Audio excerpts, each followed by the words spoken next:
মুসাফির হর কুজা বাসদ ওতন রায়াত মিদারদ মুসাফির হর কুজা বাসদ ওতন রায়াত মিদারদ বুলবুল দর কফস বাসদ चमन रायात मिदारद ये चमन सहरा भी होगा ये खबर बुलबुल को दो ताकि अपनी जिंदगी को सोच कर कुर्बान करे कैसी कैसी खूबसूरत रानियां शहजादियां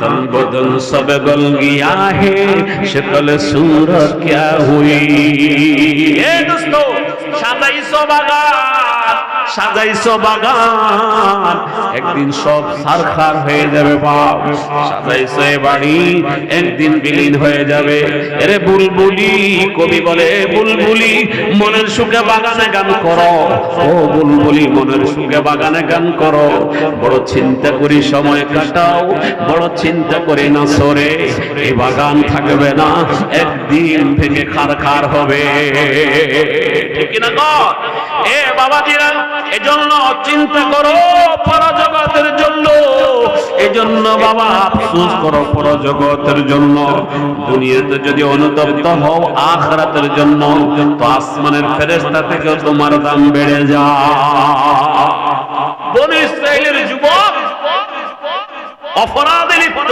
ব্যভিচার সারাক্ষণ অন্যায় অপরাধ ব্যভিচারে মা বাবা পর্যন্ত অতিষ্ঠ শেষ পর্যন্ত বলে তুই বাড়ি থেকে বাইরে হ বনি ইসরাইলের যুবক এলাকা ব্যাপী তার বিরুদ্ধে সকল সর্বসম্মতিক্রমে সিদ্ধান্ত গৃহীত হলো ওকে এলাকা থেকে বের করে দাও ও বড় ব্যভিচার গুনাহ করে এফটিজিং করে জেনা ব্যভিচারে লিপ্ত হয় সুপারি গাছে থাকে না নারকেল ডাব থাকতে গাছে দোলা আছে না এরকম দুষ্ট কিছু মানুষ আছে না হিতিসুর কিছু আছে না রেডিয়ন হিতিসুরের প্রভাব বাড়ে কথা কোন ঠিক কি এই সুখ দিত না সুখ পাওয়ার আর সম্ভাবনা নাই আগে ডাকাতি তো এখন চুরি বাড়বে কঠিন পরিস্থিতি বনি ইসরাইলের যুবক বড় বাপ এলাকার কেউ তার পক্ষে নাই না বাপ না মা সবাই মিলে বলে ওরে বের করে দাও ওরে বের করে দাও হলো যুবকটা একদিন হঠাৎ করে মৃত্যুর সম্ভাবনাময় পরিস্থিতিতে অবস্থা বড় বেগতি এখন একদিন সে হঠাৎ করে হযরতে ঈসা আলাইহিস সালামের জামানার ঘটনা হযরত ওয়াহাব বিন মুনাব্বি তিনি তার কিতাবে লেখেন ছেলেটা হঠাৎ যুবকটা গাছতলায় মরে যাওয়ার আগে না মা আছে না বাবা আছে না ভাই আছে না বোন আছে না কোনো বন্ধু বান্ধব আছে এ দুস্থ বিপদের মুহূর্তে কেউ কারোরে প্রশ্ন করবে না আর জিজ্ঞাসা করবে না ওয়ালা ইয়াসআলু হামিমুন হামিমা এই মুসিবত আসবে যখন বন্ধু জিজ্ঞেস করবে না বন্ধুরে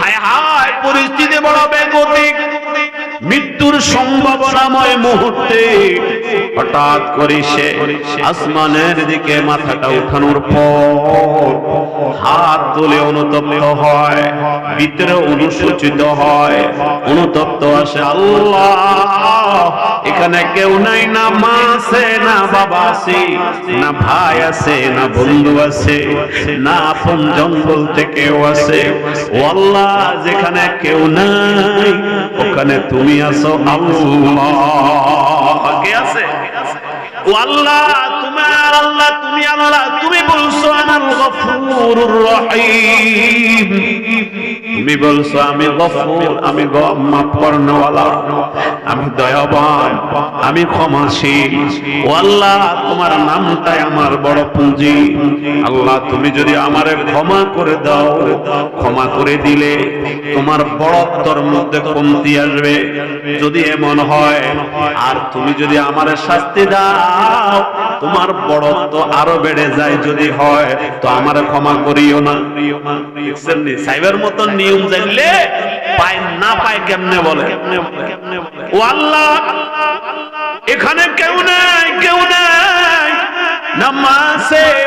বাবা আছে, না বোন আছে, না ভাইটা আছে, না সহধর্মিনী বিবি আছে, না আপন সন্তানগুলো আছে। আল্লাহ এই মুহূর্তে দরজা খোলা, উপরের দিকে তাকায়া রইলাম। তোমার নাম গফুর, আনাল গফুর রহিম তুমি ডাক দিয়েছো। এই নামটা মাত্র আমার পুঁজি। আল্লাহ তোমার কাছে চাই, তুমি আমারে ক্ষমা করে দিলে যদি তোমার বড়ত্বর মধ্যে কমতি আসে, আর যদি আমারে যদি শাস্তি দাও তো তোমার বড়ত্বর মধ্যে আরো যদি বাড়ে তো আমারে ক্ষমা করিও না, আর যদি বিপরীত হয় ক্ষমাটা করে দাও। কেউ নাই, কেউ নাই, মা বাবা পর্যন্ত বিরক্ত হইয়া বাইর করে দিছে। এমন সময় তো তোমার গফুর রহিম নামটা ছাড়া আর কেউ নাই। এই অবস্থায় যখন ছেলেটা মারা গেল, যুবকটা মারা গেল, ওই বাঁশতলায় কেউ নাই তার কাফন দাফনের ব্যবস্থা করবে, এমন কেউ নাই, নিতেও চায় না নাম। জামানার পয়গম্বর হযরত ঈসাকে আল্লাহ ওহির মাধ্যমে ডাক দেয়, বলে ও ঈসা যাও, আমার একটা ওলি মারা গেছে বাঁশতলায়। এ ঈসা যাও, আমার একটা ওলি মারা গেছে বাঁশতলায়, ওর কাফন পরাইবা, আগে প্রথমে ওর গোসল দিবা। ও ঈসা, ওর গোসল দেওয়ার মতো কেউ নাই, ওর কাফন পরানোর মতো কেউ নাই, ওর দাফন করার মতো কেউ নাই। ঈসা রে, তুমি আগে তারে গোসল দিবা, ওর কাফন পরাইবা, ওরে এরপরে দাফন করবা, এরপরে ওরে আমি আল্লাহর ঠিকানা মতো জান্নাতে পৌঁছায়া দিবা। সুবহানাল্লাহ। ঈসা যাও, আর এলাকার মধ্যে ঘোষণা করে দাও, এলাকার যদি কোনো গুনাহগার থাকে, কোনো গুনাহগার থাকে, খুব ভালো করে শোনেন, এলাকার ভিতরে যদি কোনো গুনাহগার থাকে, আমি আল্লাহর কাছে ক্ষমা চাইতেছে, ওরা যেন এই জানাজা আসে। আল্লাহু আকবার বলেন। এলাকার মধ্যে গুনাহগার গুলারে ডাক দাও। ঈসা, এলাকার গুনাহগারদেরকে এলান করে দাও, গুনাহগাররা যেন এই জানাজা আসে, কারণ জানাজার নামাজ পড়লে গুনাহ মাফ হয়। জোরে বলুন সুবহানাল্লাহ। জানাজার নামাজ পড়লে গুনাহ মাফ হয়। যারা গুনাহগার এরা যেন জানাজার মধ্যে আসে। হযরত ঈসা পয়গম্বর এলান করে দিলেন, সারা এলাকায় মানুষগুলো দলে দলে দলে দলে এসে গেছে জানাজা পড়ার জন্য মাঠে। কে মারা গেছে কেউ জানে না। বাঁশতলায় অপরাধীটা পালাইয়া দিয়ে আসছে মানুষ বহু আগে, অসুস্থ শরীর খানা ওখানে পড়ে আছে বহুদিন, অবহেলিত দেহ, হঠাৎ করে প্রাণটা বের হয়ে গেল, প্রাণবায়ু বের হয়ে গেল, নিথর দেহ পড়ে আছে রাস্তার ধারে। এলাকার কেউ আগায় না, বন্দোবস্ত বেড়ে গেল। ঈসা পয়গম্বর তার গোসল দিল, দাফন করালো, দাফনের ব্যবস্থা করলেন, কবর খনন করলেন। এবার তার জানাজার জন্য লোকগুলারে ডাকা হলো। এলাকার মানুষগুলা দলে দলে দলে দলে ওখানে হাজির হওয়ার পর চেহারা দেখবে। দু চারজন চেহারা দেখার পর একজন ডাক দেয়া বলে, জামানার পয়গম্বর, যার জানাজা পড়ার জন্য আমাকে ডাকছো, এই লোকটা তো এলাকার সবচাইতে দুষ্কৃতিকারী, এলাকার সবচাইতে বড় বেবিচারী, এলাকার সবচাইতে বড় লুচ্চা, এলাকার সবচাইতে বড় খারাপ লোক, এর জানাজা পড়ার জন্য বুঝে ডাকছো। আমার আল্লাহ পাকের পয়গম্বর বড় অবাক, কি বলো তোমরা? আমিও তো জানি না ওর জানাজা পড়ার জন্য আমারে কেমনে আহ্বান করা হলো, কেন বা আমার ডাকা হলো, ওর জানাজা পড়ার জন্য কেন বা আমার কাছে ওহী পাঠানো হলো, ওর জানাজা পড়ার জন্য আসমান থেকে ফেরেশতা কেন আমার কাছে ওহী আনলো। আমিও তো বড় অবাক, আল্লাহর তাল বোঝা বড় দায়। বুঝলাম না তোমরা কি বলো, আর কি হলো? আল্লাহ পাক ঈসা পয়গম্বরের কাছে ওহী পাঠাইয়া বলে, ঈসা রে, এই লোকটা যে অপরাধী আমিও জানি, ওরাও জানে, কিন্তু অপরাধের কথা যখন স্বীকার করে আমি রবের কাছে অনুতপ্ত হলো, অনুশোচিত হলো। মৃত্যুর আগে কেউ নাই, কেউ নাই, কেউ নাই, যখন দোয়া করেছে, ছোড় দি কিস্তি তেরে রহমত का दरिया देख कर, छोड़ दी किस्ती तेरे रहमत का दरिया देख कर, आ पड़ा हूँ दर पे रहमत का सहारा देख कर, आ पड़ा हूँ दर पे रहमत का सहारा सहारा देख कर गुनाहों में सारी उम्र गुजारी। आए मेरे मौला आए मेरे बारी, गुनाहों का किश्ती डुबा दे खुदाया, तू दरियाए रहमत बहा दे खुदाया। আল্লাহর বান্দা যখন হাত তুলে আসমানের দিকে দোয়া করছে, রে ঈসা আমি গরিবের বন্ধু, আমি ভাঙা দিলটার জোড়া লাগাই, আমি অসহায় লোকের সঙ্গে হয়ে যাই, আমি ব্যথিত মনের সান্ত্বনা দেওয়ার মালিক আল্লাহ।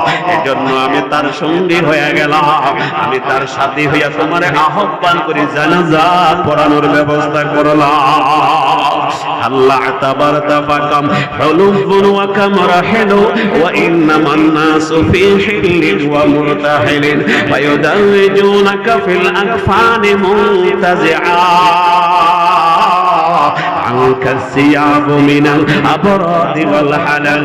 কত যে এলো কত যে গেল, উপদেশ কেন নিচ্ছ না? আশা আর যাওয়া নিয়মের অধীন, নেক আমল কেন করছো না?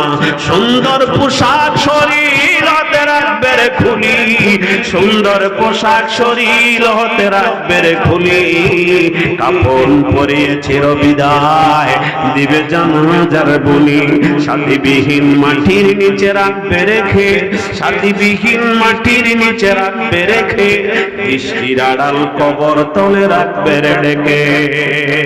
এ এলাকার যুবক ভাইয়েরা, ও পর্দার মা বোনেরা, আমার বাবাজিরা, যুবকটা যখন তওবা করলেন, অনুতপ্ত হলেন, অনুসূচিত হলেন, আল্লাহ পাক তাবারক ওয়া তাআলা ঘোষণা করলেন, ঈসা পয়গম্বর যাও তার জানাজার ব্যবস্থা করো। রে ঈসা যখন ক্ষমা চেয়েছে, আল্লাহর কসম, আমি জাতে পাকের কসম করে বলি, ও নিজের জন্য মাফ চেয়েছে, তারে মাফ করে দিলাম। আজকের এই ময়দানে ও যদি সারা দুনিয়ার মানুষের জন্য মাফ চাইতো, তো আমি তার এই চোখের পানি কবুল কইরা সারা দুনিয়ার সব মানুষে মাফ করে দিতাম।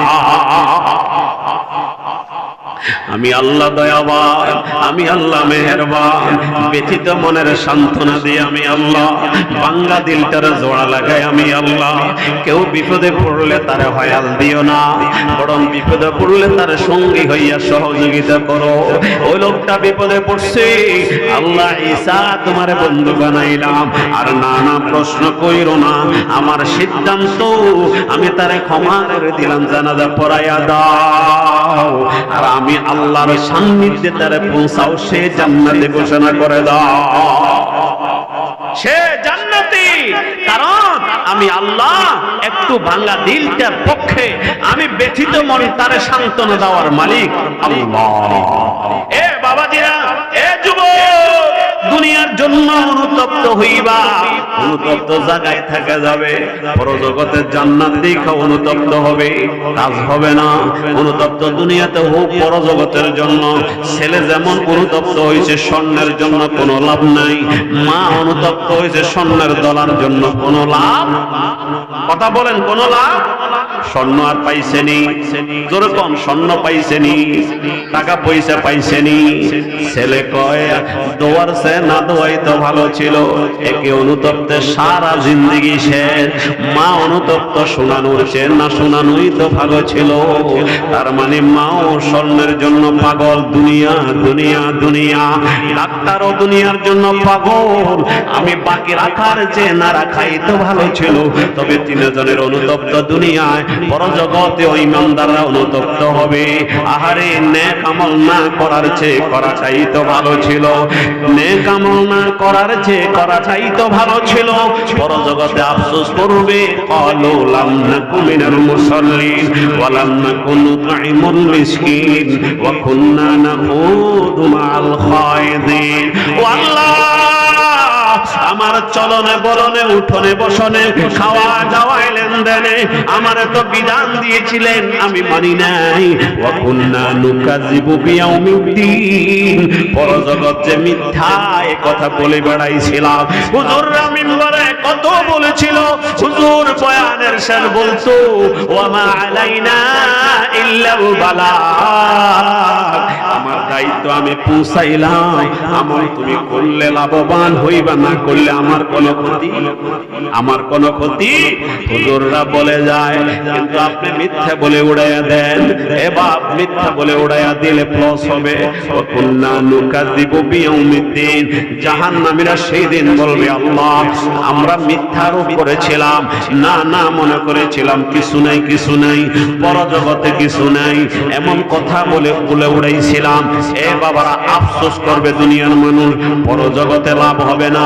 তবে যে মানুষ দুনিয়াতে আফসোস করবে পরজগতের জন্য, আল্লাহ পাক বলে তাকে দুনিয়াতে আসার সময়, জান্নাতে কবরে আসার সময় জান্নাতি সদস্য বানায় আনবে। সুবহানাল্লাহ। এই যে বনী ইসরাঈলের যুবকটা দুনিয়াতে অনুতপ্ত হয়েছে, আল্লাহ হযরত ঈসা পয়গম্বরকে সঙ্গী বানায় দিয়েছে। সুবহানাল্লাহ। এ বাবারা, বিশেষ করে যুবক ভাইয়েরা, আমি যে হাদিস পড়েছি এটা তো আয়াতের কথা গেল, হাদিসে রাসূল বলেন, নি'মাতান মাগবুনুন ফিহা কাসীরুম মিনান নাস, আস-সিহা ওয়াল ফারাগ। প্রত্যেকটা মানুষ, বিশেষ করে অলস প্রকৃতির লোকগুলি দুটা নিয়ামত পাওয়ার পরে অলসতা, বেখবর হইয়া তার জিন্দেগি থেকে দুটা নিয়ামত হাতছাড়া হয়ে যায়, সে পরে আফসোস করবে দুটার জন্য। একটা হলো সুস্থতা, আর একটা হলো অবসরতা। মানুষ যখন সুস্থ হয় তখন কয়, এই ফড়ুমারি জামাতে নামাজ পড়তে যাবো, আর অসুবিধা কি, কালকে থেকে মসজিদে যাবো, কোরআন শরীফ পরের দিন পড়বো আর কি, আগে আমি একটু সোজা হইলই। সুস্থ থাকার পরে আপনি অসুস্থ হওয়ার আগে সময়টারে গনিমত মনে করলেন না। ধরেন কোরআন, ধরেন নামাজ, একটু ইবাদত বন্দী করে সময়টাকে কাজে লাগাবেন। না না, অলসতা করতে করতে 3 দিনের দিন তিনি আবার জ্বরে আক্রান্ত। দুনিয়াটা এমনই তো, কবি সুখ কখনো দুঃখ, কখনো সুখ কখনো দুঃখ, কখনো শান্তি কখনো অশান্তি, কখন ঠিক কিনা?